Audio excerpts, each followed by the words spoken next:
Unity of Houston is an inclusive church where we seek to understand and live the teachings of Jesus and other spiritual masters. At Unity, we welcome all people from all spiritual paths and every walk of life. We celebrate the diversity of our city and of our world, and we teach love, tolerance, and oneness, seeking to live in harmony with open minds and open hearts. Wherever you are in your spiritual path, you are always welcome at Unity. Join us and discover that the life of your dreams is already within you. Thank you. Wow. You ready to let go of some stuff you've been carrying? Yeah.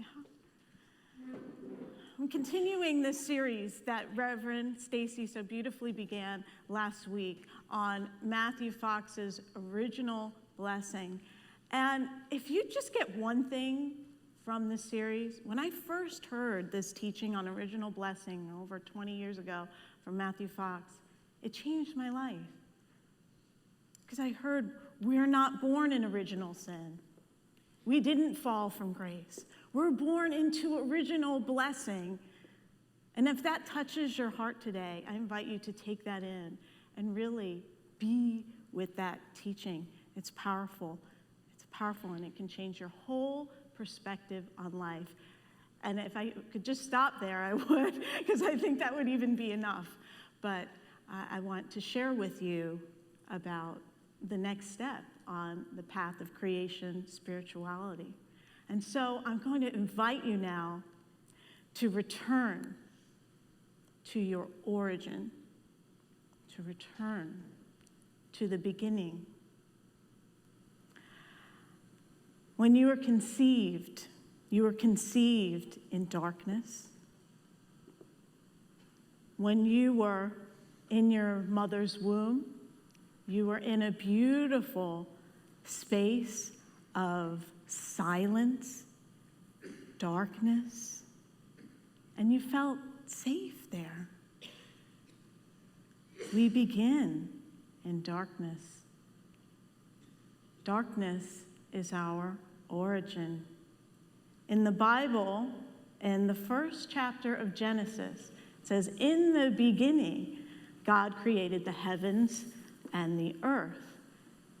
And there was void, and darkness covered the deep." And so I've contemplated this, that before God created light, that if God is the creator of light, there was darkness. Is God darkness? We always talk about God as light. Yes, God is light. God is darkness. You look out at the cosmos, at the universe, the multiverse, and we think, well, there's the sun that lights up the Milky Way, that lights up our galaxy. Well, it only lights up part of the cosmos. There's a lot of it that is in darkness. And we need darkness. We need darkness now, perhaps more than ever. And I'm talking about the sacred type of darkness. We live in a light-soaked world. Have you noticed that? That there's just a lot of light, that there's actually something called light pollution. Have you heard of that, light pollution in cities, where there's so much light coming out of the city at night that it keeps us from being able to see the stars clearly. We have to go out into the country, go to Big Bend, or get out of town if you want to really see the stars. That it affects the animals, the migratory patterns of animals, that it affects plant life, it affects our bodies. We need the darkness. You ever try to sleep with the light on? Some of us, maybe we feel like we need it, but that our body needs that darkness to rest fully. It's part of our natural circadian rhythms that we need darkness to return to darkness. So this teaching that I'm bringing to you today from Matthew Fox is the second step. There are 4 steps, so it's not the only part of our path of spirituality, and it is the path of release, which he calls the via negativa. The path that Stacy shared last week, the via positiva, is a lot of the focus of what we teach in unity. And I thought, if I put out an announcement that says I'm going to speak on the via negativa, no unity people are going to show up. They say, I don't want any of that negative stuff in my life. I put that aside. I let that go. I only want joy. I only want positive. I only want peace, right? And I understand that. But this is really about the letting go, the negative, like on film. Remember when we used to take pictures with film? Now we do everything on our phones or digitally. But with film, that actually the light burns into the film darkness, where there was light in the image, and that the photograph is exposed and created from a darkness that was created from light. So there's this balance. In the Tao Te Ching, there is an image called the yin-yang. Have you seen the yin-yang? Where there's light, there's some darkness in it, and on the other side there's darkness and there's some light in it. So there's that balance, a balance that we seek in our spiritual journey. I'm going to tell you the story of a man who is a great academic scholar. He had a PhD in Eastern studies. He knew everything there was to know about Zen Buddhism, about Tao Te Ching, all the Eastern studies. And he decided, after a lifetime of his work and being a professor, that he wanted to go meet a Zen master and actually practice Zen. He hadn't done it. And so he went into the presence of this Zen master and said, would you please teach me? I've studied this my whole life, and I really wanted to have the experience of it. And so the Zen master said, well, come and have a cup of tea with me. He said, okay. So he sat down with the Zen master, and the Zen master placed a cup out for him. He got the tea, and he poured tea into the cup, and he kept pouring. And he kept pouring. And the tea was pouring out all over the cup and the table. And this professor said, what are you doing? What are you doing? You're getting tea all over the place. What is this? And he said, you are the cup. You are overloaded. You are overfull. In order to learn Zen, you need to empty out. Empty out. And so before you say, Reverend Jeanmarie, I think you're trying to turn me into a Buddhist. I want to tell you that Matthew Fox is a devout Christian, and that he was very devoted to God, and that this letting go, this release, is a Christian teaching. There's a Greek word for it called kenosis. It's like you might see the sacred image of a chalice, an empty chalice, that emptying out. It's the divine feminine is associated with that releasing, letting go. The yin of the yin yang is that divine feminine, that letting go. In Christianity, so let's see.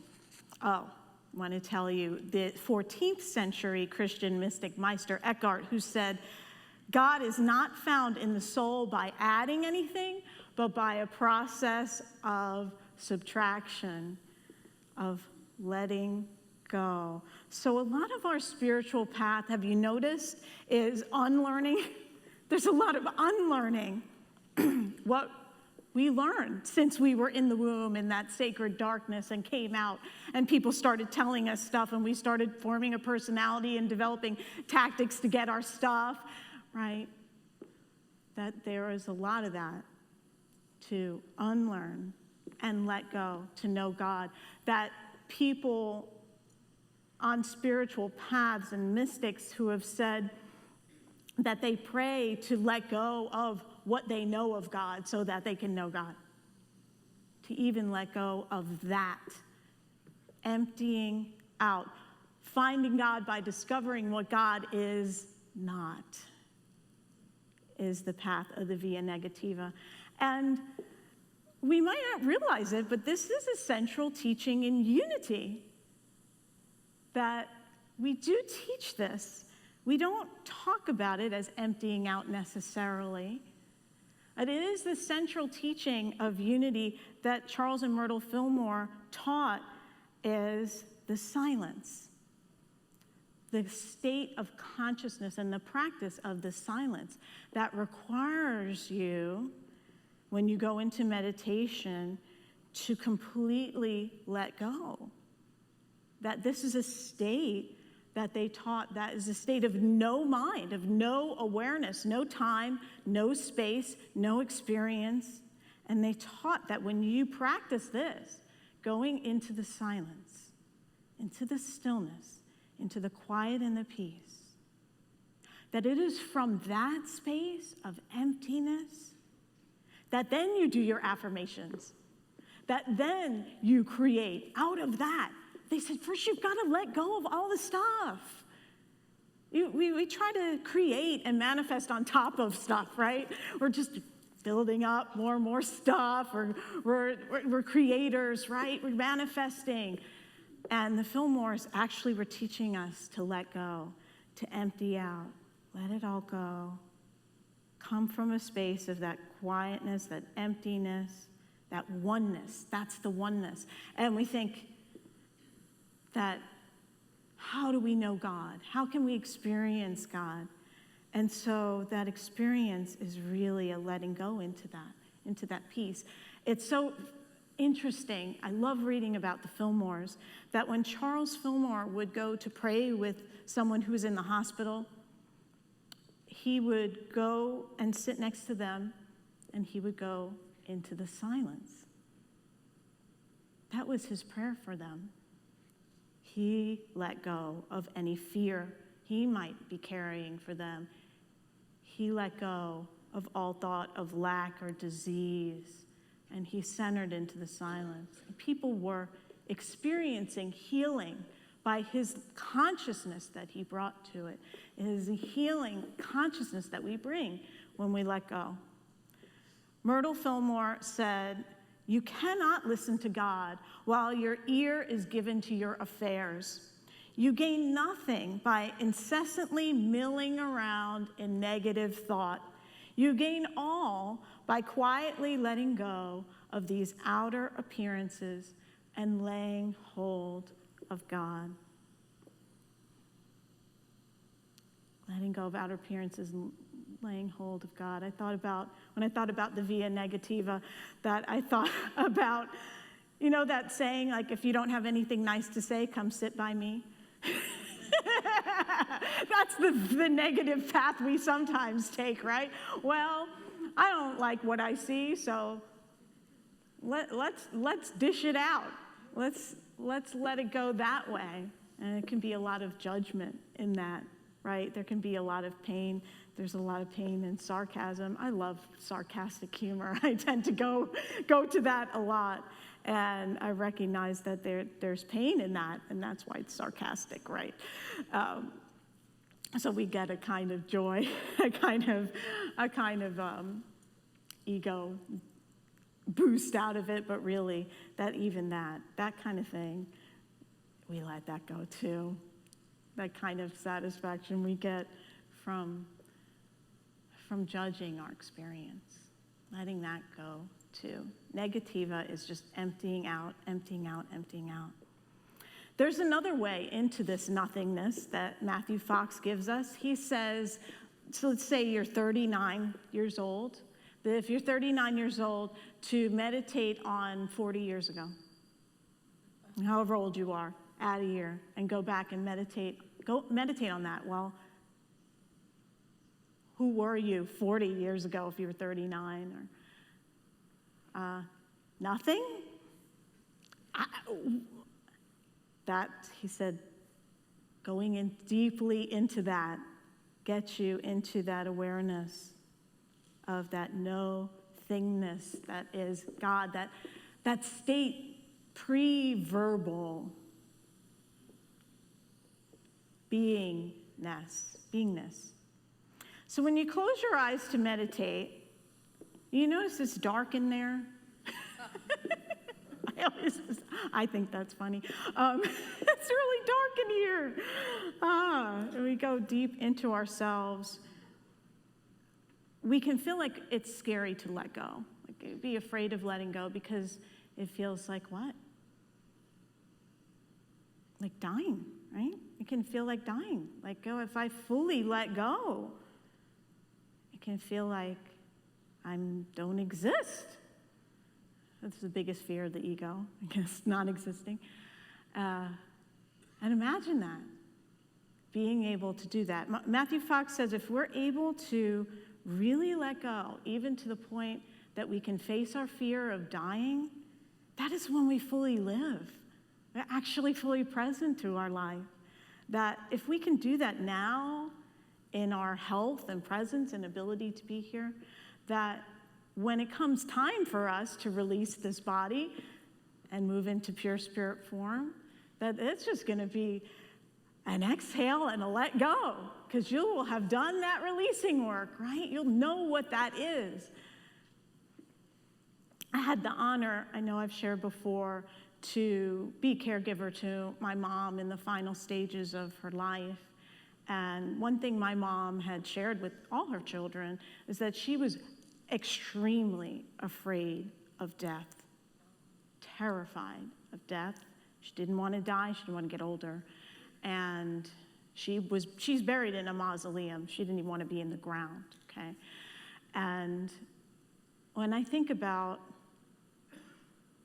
her experience of dementia and that long, long road of her letting go of who she was and her memories and her experiences, that on a spiritual level, I can see that my mom needed time to release this life slowly. She had so much fear, and I would hear her, sometimes I'd visit her, she'd bring up her brother, she'd bring up something. She was letting go. And I know that by the time she took that last exhale, she was ready. For somebody who had feared death for her life, she was ready. That experience, as painful as it was to see her go through that, I believe it served her spiritually in being able to walk into the next life and let go. She chose a slower path. When we let go into that experience of even associating it with kind of dying, there's a vulnerability, and we can think that it's like a weakness maybe or something, but actually it's where our power lies. When you lose your fear of dying, you live more. God is a God of darkness and a God of light. That is, when we return into wholeness, the divine feminine and the divine masculine together in balance, we see both and. The via negativa opens us to our divine depths.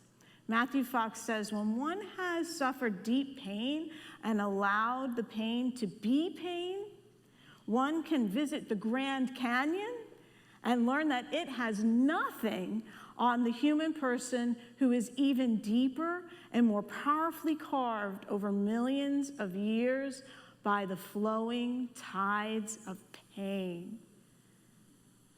So think of that. If you've experienced pain, we all have.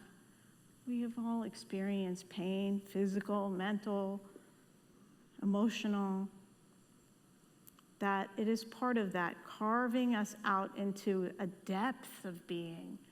When I was in ministerial school, people would come in, and my pastoral counseling teacher, Robert Brummett, he said, everybody wants to go up in consciousness. They want to rise up. He said, but you've got to go down to go up. You've got to go deep. The Christian theologian Paul Tillich said, God is the ground of our being. I don't always think about God as the ground, but it is in the ground that the seed breaks open and transforms into becoming the sprout, right? Into that darkness. We can experience pain as our enemy, resist it, try to get it out of our life. Pain can be the greatest challenge and the greatest spiritual path. We can try to numb out of pain through addiction.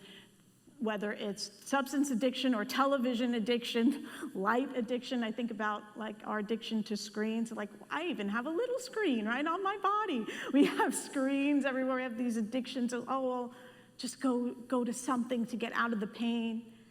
And Matthew Fox says there's no way to let go of the pain without first embracing and loving it. Embracing and loving it. So it sounds like counterintuitive, but it's just coming into that peace. Jesus said, love your enemies. And how do we do that without first loving what we might consider an enemy inside of us? Inside of us. What are we resisting? What are we hating about ourselves or our bodies or our experience? Can you bring love to that? Can you bring love to that? So I invite you now to practice with me to just let yourself be still. Take in a deep breath. Now take in another one. Now take in another one. Eventually you have to let go, right? You can't always be inhaling. We have to exhale. We have to let go. It's so important to bring balance into our practice. Matthew Fox says that when we do this, when we love our pain, when we feel into it and let it go, we learn to release it into God through love, that it actually brings us energy. It can serve to bring us energy. He says it brings us energy by allowing us to learn to be more compassionate people to other people's pain, because we've experienced our pain. We've come into peace and an experience of our own pain. It helps us to understand pleasure, and he says, and to criticize it, that the emptiness of certain things we consider to be pleasurable, or that we should seek the bigger this or the more that we come into a peace with more simple pleasures of life, what really is true and brings us the true inner joy. It says pain makes us stronger and it unites us with the universe because all creatures suffer from pain.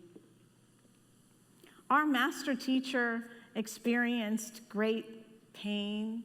We know this, and you can't read the Gospels without seeing the story of the crucifixion. We're coming up to Easter in a couple of weeks, and there's a part of the Gospels where Jesus goes up into the mountain with his three closest disciples, Peter, James, and John, and he totally empties out and lets go, and he becomes radiant before them. He's let go. And so it is after that experience where he shared his light that has come from going deep into the darkness, that he walks the darkest path of any human being and going into the crucifixion where we can see him accepting the pain and showing us that for every crucifixion there is a resurrection.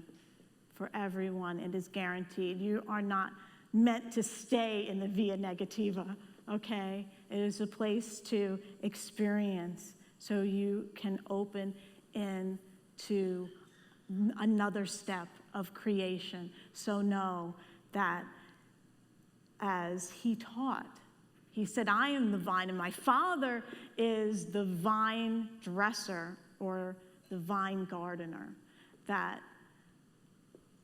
our vine bears fruit and God is the pruner, that even where the fruit is, there is a pruning away so that you can bear more fruit. So if you feel like you're being pruned, pruned away, there's some stuff, it's to support you in bearing more fruit and growing in more depth and shining more light and being more of a blessing and peace and opening your heart to the world. Let's take this into prayer. Will you join with me?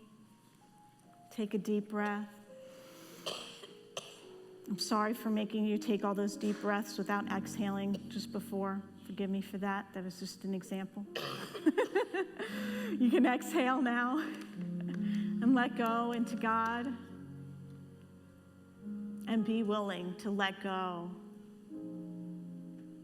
Be willing to let go into God of that which no longer serves you. We let it go to God now. We're willing to face our darkness as a part of our spiritual path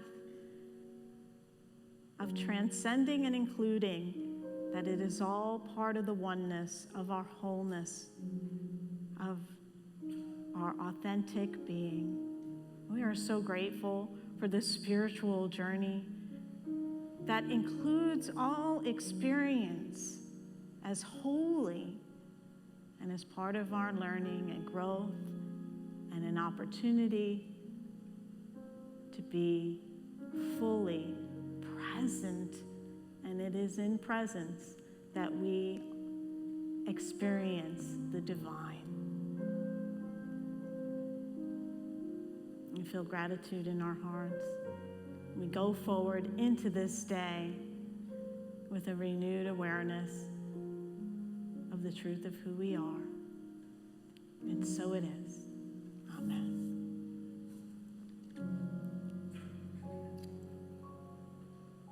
I'm so grateful to have the opportunity to stand here and to see your light and all that you are, and bless the darkness that maybe has arisen in you to